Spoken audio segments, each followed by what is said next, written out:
Welcome back to the channel. I had a subscriber ask about export settings and file size, so I thought I'd make a video to help you guys out. For my export settings, I'm usually doing 3840 by 2160, and up here in your export or deliver page is where you set all those settings. Now you can make presets, and they have some of their own here, like 1080p YouTube.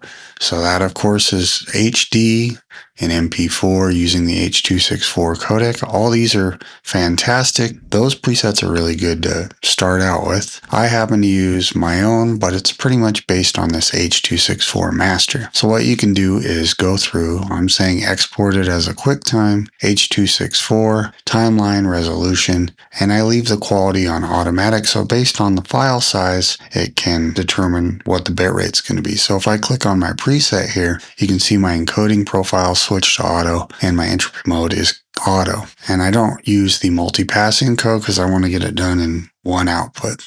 Basically, let's check out what it does as far as bitrate goes. So I have a file here.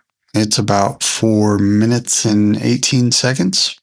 And if we check it in Finder, you can see it's about 430 megabytes.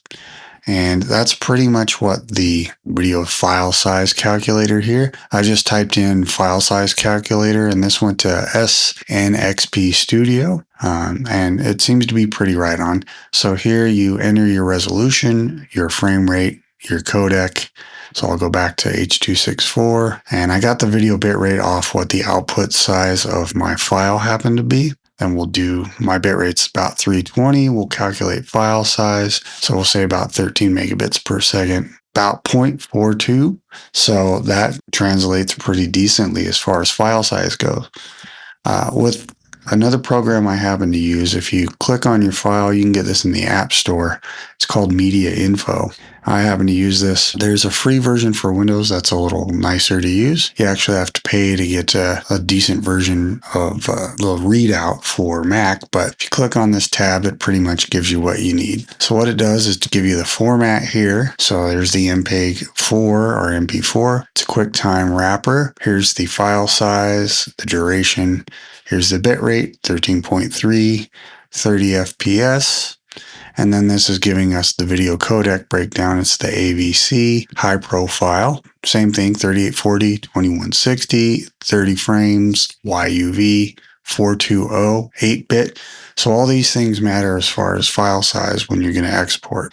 And then this is a 709 limited color space, and then we have the audio breakdown here of the AAC at 320 kilobits. It's just a stereo file and then some timecode information. So it's pretty well on the specs for that calculator. And then if you want to save a preset, like I changed this from the H.264, is a little bit different. I have some subtitles and I think I have a directory or something. So I click on that, rename my file and export. But if you want, you can do that up here in the 3-dot menu. You can just say save new preset. And once you change all your settings, you can give it a name right there and it'll be up here. So depending on what you want to do, you can manage them, delete them, edit them all right here. And then it's up here in the top.